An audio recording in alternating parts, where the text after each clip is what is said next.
Sawadee-cap, kun sawadee my cap. Je sais, je suis rentré, mais c'est dur, tout ça c'est dur.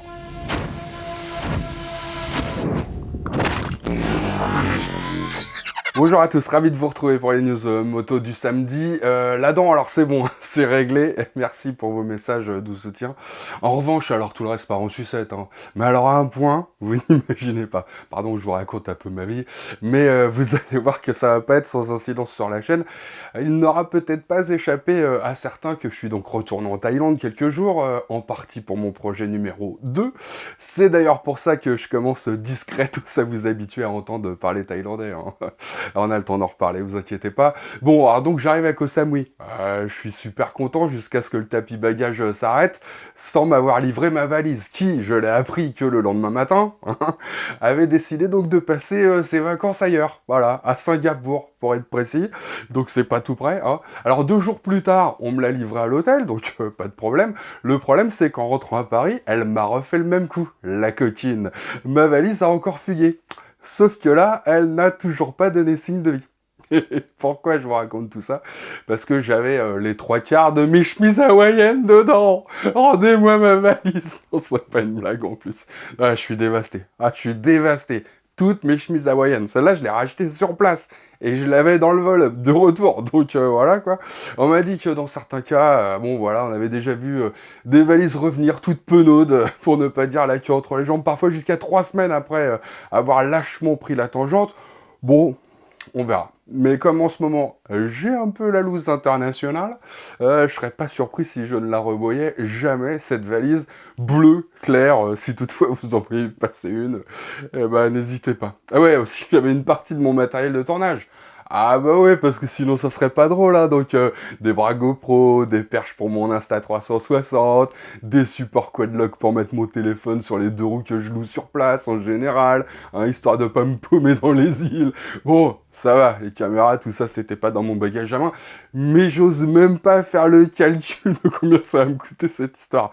Non, je devrais pas me marrer parce que bon, c'est vraiment pas le moment. Enfin bref, vu le nombre de fois où j'ai pris l'avion, honnêtement, hein, pour le boulot ou autre, statistiquement, je m'en sors pas trop mal, honnêtement. Donc voilà, c'est que du matériel, et les voyages, bah, c'est la vie, des rencontres, de la découverte, de l'aventure parfois. C'est la liberté, quoi. Et la liberté, vous savez ce qu'on dit?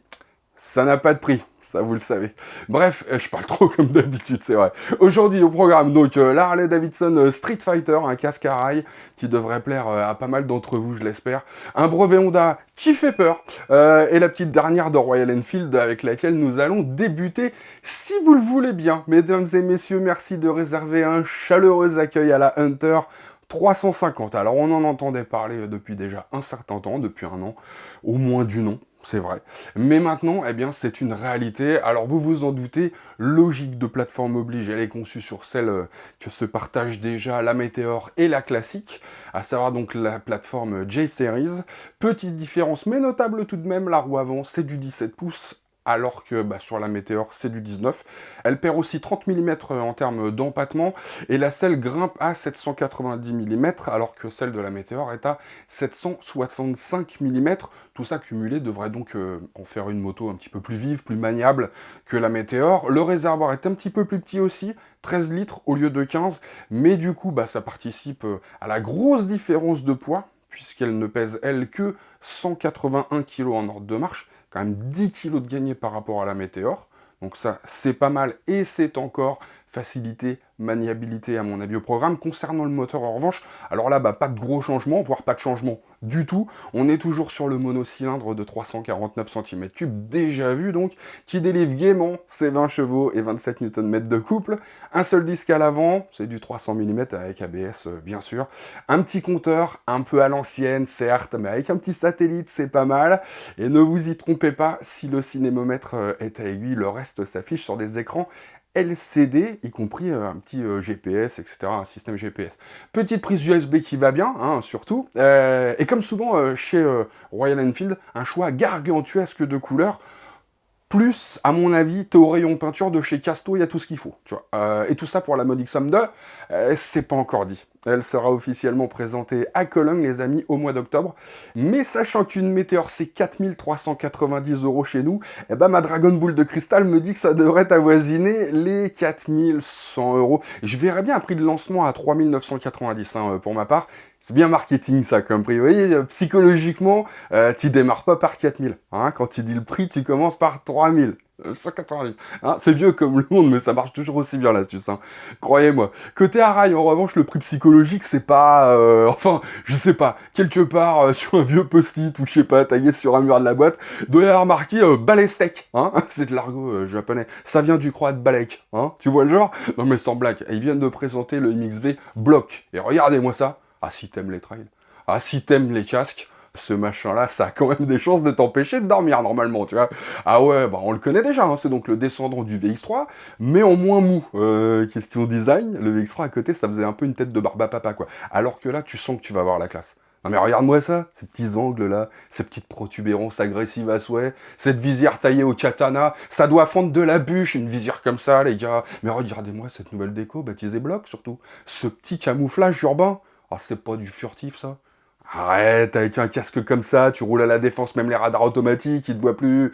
J'en suis sûr, j'en suis sûr. Et puis, c'est du SCLC, la calotte, hein, une fibre composite, donc, qui est plus légère, qui est bien plus résistante que la fibre de verre, mais beaucoup moins bruyante que le carbone. Hein. Ah non, je dis ça parce que le carbone, c'est super, c'est léger. Moi, j'adore, j'en ai pas mal, hein. Mais c'est bruyant. Faut être honnête, c'est bruyant. Reste que pour rouler avec ce casque sur la tête, il faudra donc débourser la modique somme de 699,95 €, et ça comprend pas le masque. Ah bah, t'es pas obligé, hein. Il y en a qui mettent juste une paire de chin-chin hein, là-dessous. Hein. Le genre qui a toujours un poster de Waddle accroché dans sa chambre, tu vois.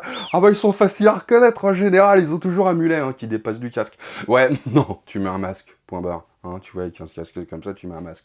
Et quelque part, tu pries pour que jamais le brevet que Honda vient de déposer ne passe à la production en série sur ses futures motos, parce que je sens que ça pourrait ouvrir la voie, sans mauvais jeu de mots, à la conduite autonome sur les motos.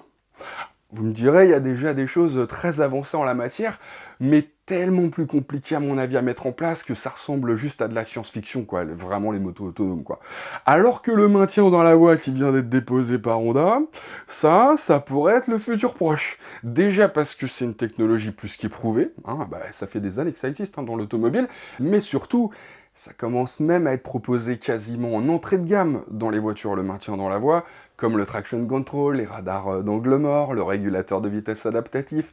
Vous savez, toutes ces petites joyeusetés qui arrivent déjà aussi dans la moto. Alors oui, les amis, je crains que le maintien dans la file arrive aussi. Voilà, je vous le dis, je crains. Enfin, je crains. D'un côté, ça m'a déjà sauvé la vie, ce système de truc maintien dans la voie en voiture. Ah bah, des jours de grande fatigue sur autoroute, tu vois, bon. En même temps, si c'était pas devenu aussi funky qu'un épisode de Derrick, hein, de folle poursuite à vélo, de rouler sur autoroute, bon, enfin bref. D'un côté, tout ce qui peut sauver des vies, par principe, je suis pour. Voilà.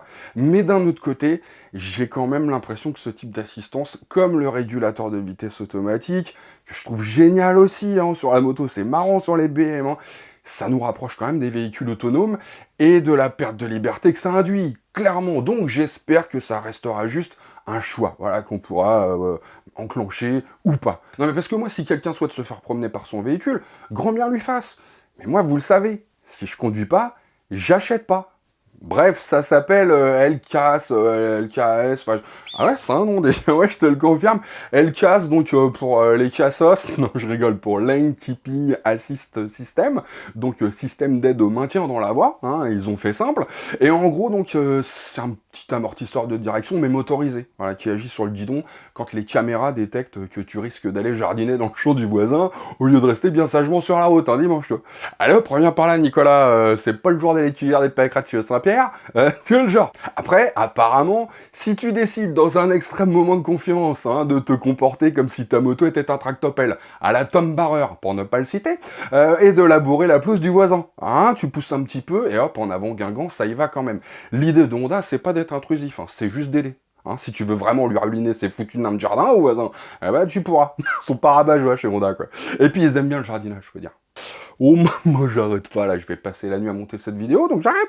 Allez, on termine donc avec Harley Davidson, la Street Fighter. Ah non, au risque de vous décevoir, ce n'est pas un nouveau modèle, mais un concept imaginé par un étudiant de Taïwan, de l'université technique de Taipei, pour être précis. Alors c'est la Maxi Fouine, Alexis Ferrand, tu repères des motards, qui est encore, lui, tombé là-dessus, et je sais pas si j'aime ou pas.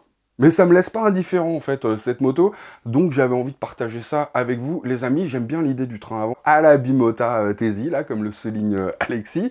Cette forme assez massive, là, mais purée, la couleur marron et puis cuivre, la selle à l'ancienne, bon, la forme du phare, je sais pas, je trouve que ça dégage quelque chose.